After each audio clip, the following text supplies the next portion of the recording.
As an adult, you have an idea that even if you don't know how, you know it's possible that you can cleanse your own energy field, get rid of entities, raise your vibrational frequency.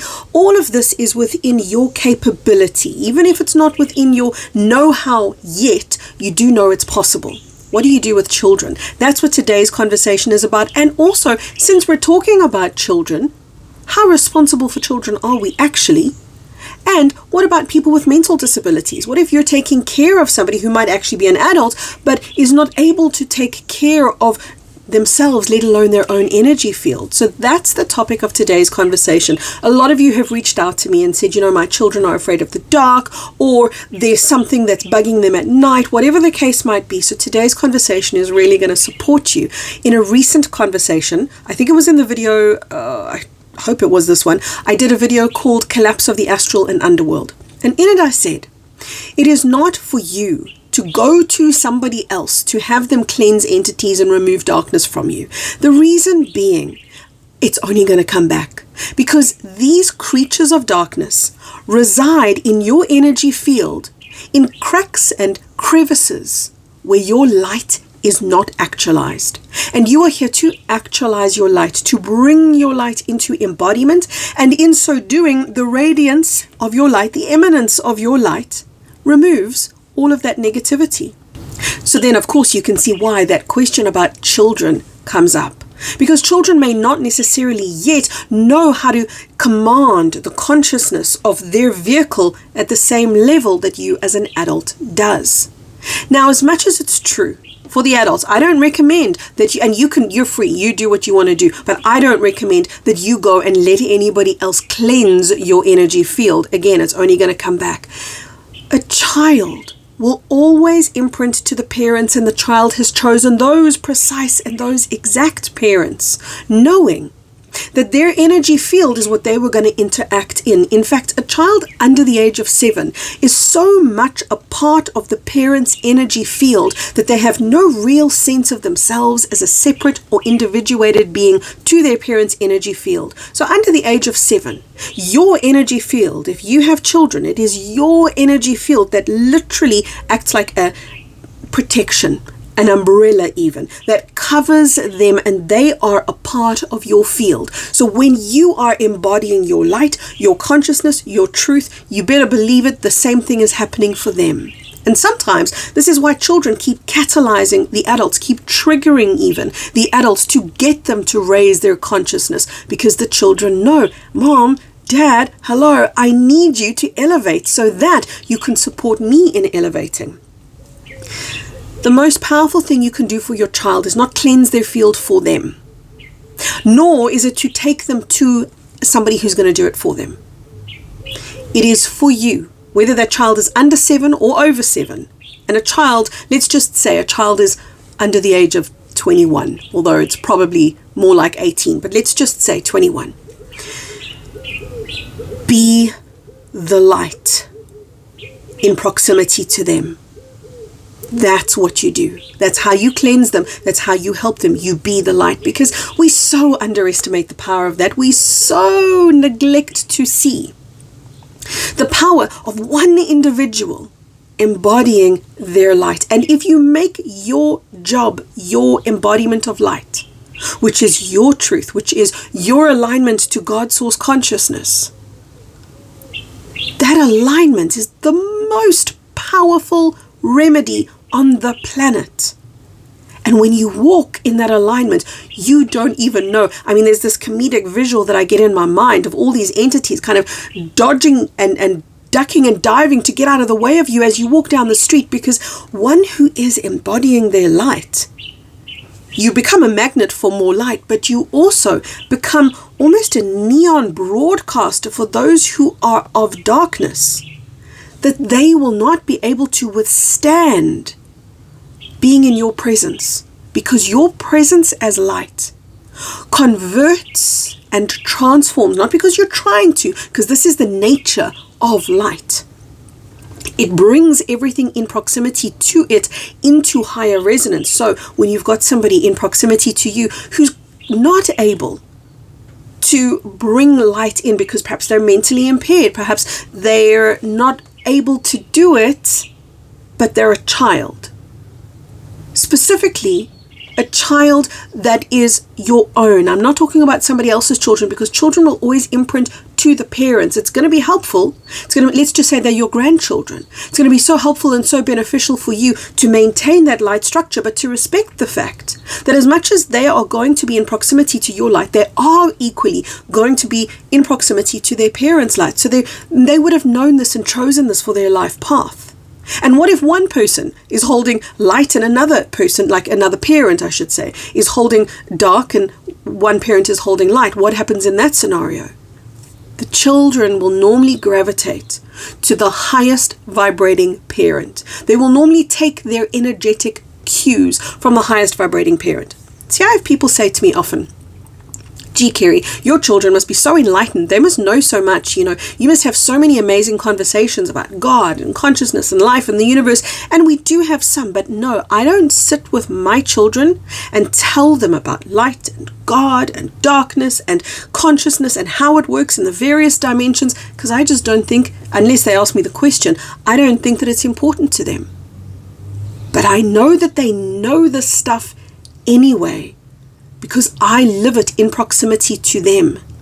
They all began life within my womb, wherein they were already encoded to the vibrational frequency that I was carrying now as their mother all these years later, and encoded to the vibrational frequency that I will carry in 10 years' time and 20 years' time. So they were always going to know what I know, not necessarily at the intellectual, but at the energetic level. Energetic communication doesn't need words. It's automatic. And the strongest frequency in the room is the lightest frequency in the room. And this isn't a tussle. This isn't a wrestling match. This is just how it is. That light will always be a catalyst for darkness to transform itself. Why? Because darkness originated as light. Darkness chose separation, and in choosing separation, they chose to, in a sense, unplug themselves from the light. As they come into proximity to the light, that call for them to return to their nature is sounded. And darkness doesn't want that, because that spells the end for darkness. They want to remain separate. They want to remain dark. So your light becomes the calling card and the catalyst, and you never need to educate others, explain it to others. You only need to be light. The most powerful thing you can be is to be light. So as much as I'm talking about children, and I'm saying children are under the age of 21, and it will differ individual to individual, because it's not an age, it's a level of maturity. It's a level of maturity at which the child can assume responsibility for their own energetic being.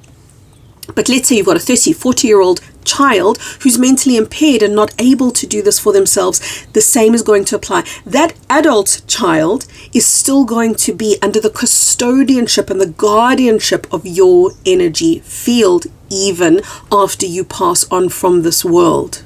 There's an agreement between the parents and the child who is mentally handicapped, incapable of fending for themselves in the world and making these levels of consciousness applicable to their everyday lives, that they will, in a sense, feed through the parents' energy field. There will be those who absolutely shun and turn their back on their parents and say, "I'm not interested in your light. I don't want to do this."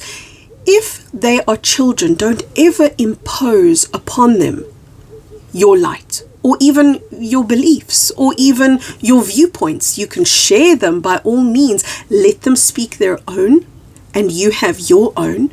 But here's the powerful thing. Once again, just be it. Just be the light. Knowing that no matter what they say, knowing that no matter what they do, that your light speaks louder than words ever will, ever could. And it conveys more information and plants seeds that sometimes lay dormant for many years, but will eventually bloom, will eventually find themselves in fertile ground. The individuals always have free will, but children are so connected to the parents. Absolutely, they have free will as an adult, but as a child, being connected to the parents, they're still feeding off of the parents' vibrational frequency.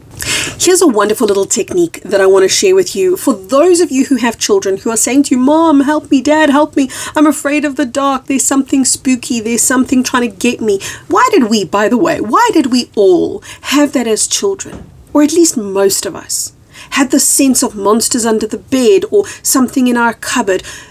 Because quite honestly, this was very much what we couldn't see, but what was always present. So when children are saying to you, Mom, Dad, there's a monster under my bed, they're using the only words that they can use to describe their perception. They're so intuitive. They're perceiving an energetic being that's in proximity to them. Darkness will try to feed off of light. I have got previous videos on this and I'll link them in the video description box. Darkness will always try to feed off of light, which is why they're attracted to children. If your child says, I'm afraid, I'm scared, I don't want to sleep on my own, whatever the case might be, I'm a great believer in giving children what they need. Meet the need and it will stop being a need. So many parents say to me, I want to make my child independent. They've got their whole adult lives to be independent. Whilst they're children, they're not meant to be independent creatures. If you look at primates in the wild, they have a level of maturity at which they're adults, at which they're independent. But prior to that, they're very much part of their mom. And I'm talking about primates specifically. They're part of their mom's energy field, and that mama knows it, and that baby knows it. And those two are absolutely connected. The baby sleeps on the mom and with the mom. There isn't that human idea about separation and I got to teach you as a 6-month-old baby to be independent. It's a very extreme example, but some people have this notion. Meet the need of the child. So if, for example, your child needs to be with you, in proximity with you, understand why that is. Understand that that's their intuition saying, I need the protection of my mom and my dad's energy field. You can create a lovely little room spray. It's such a powerful thing to do. And I've seen people do this in a trickery kind of way, and it's not cool. Here's what I mean. Take a little spray bottle, fill it with water, and tell your child that this is whatever words they use. Maybe it's monster spray or angel spray or whatever it is, that when they spray that, it brings light and protection into the room. And you can fill it with whatever you like, eucalyptus or tea tree rose. If it's pure rose oil, that's a very powerful one. You can let me know in the comments what you like to use as purification scents, fragrances, crystals, anything that's got a vibrational frequency that creates clarity, clear energy. Allow yourself, though, to do this with intention. So if you're going to create a little spray bottle, which is a lovely thing to do for your child, if they're telling you that they need something or they want something to make them feel secure at night, the spray bottle, don't do it in a way that you fill it up with water. This is the trickery, right? I'm just going to tell you that it's actually magic spray when it's not, because children will always detect a lie. And when they're in proximity to lies, they become liars. And then we wonder, why does my child lie to me? Be honest and give from a place of integrity. Here, I'm giving you this angel spray and it's infused with my intention for you to connect to high vibrational frequency, to bring high vibrational frequency into your room, into your body. Not only is my intention in there, there's perhaps aromatherapy oils or whatever you want to use. You go ahead and you use that. So do it with honesty, because it really does have an impact. It really truly does work to ward off darkness. But I'll tell you what works the most is not what you put in the bottle on the physical level. It's not the gem essence, it's not the aromatherapy oil. They'll all be helpful. But what truly helps is your intention, your clarity, and ultimately, your alignment. That is the most powerful thing you can do for your friends, for your lovers, for your family, for your children, for people with mental handicaps, and people who are absolutely so-called normal. I don't think many of us could use the word normal, but you know what I mean. This works for everyone. Free will means that you cannot impose, unless it's a child, because children are meant to do that. They're meant to be sustained by the parent's energy field, which is why this is so effective for children. But if you're in proximity to a friend, for example. This is a different scenario. You can be in your higher alignment. That friend is not wired to feed off of your system, but being in proximity to you is still going to have an influence. You're still going to be planting those seeds. It's just so much more powerful with children. So when you look at them and you say, I want to clear their field, clear your own field. When you look at them and say, I need to protect them, protect yourself. When you look at them and say, I want to make them happy, make yourself happy. When you look at them and say, oh my God, they're anxious, they're depressed, they're whatever they are, look at that within yourself and cure that within you. Because they are your mirror. They are showing you all the unresolved stuff that you have. And when you understand how to work with children, you understand how important your role is as somebody who takes care of themselves, takes care of their spiritual hygiene, takes care of their emotional well-being. The most powerful thing you can do is be fully, absolutely, completely, unapologetically, totally you. Do that. Do that. And you will be serving not just your children, but the planet in a profound way. I look forward to speaking to you in the comment section below. There's an upcoming series called Cosmic Origins. We're going to be delving into God. We're going to be delving into creation. We're going to be delving into light and dark and what's at the bottom of all of this. So definitely stay tuned. I'll link that in the description for you as well. But stay tuned for that upcoming series. Lots of love. Mwah. Bye-bye, everyone.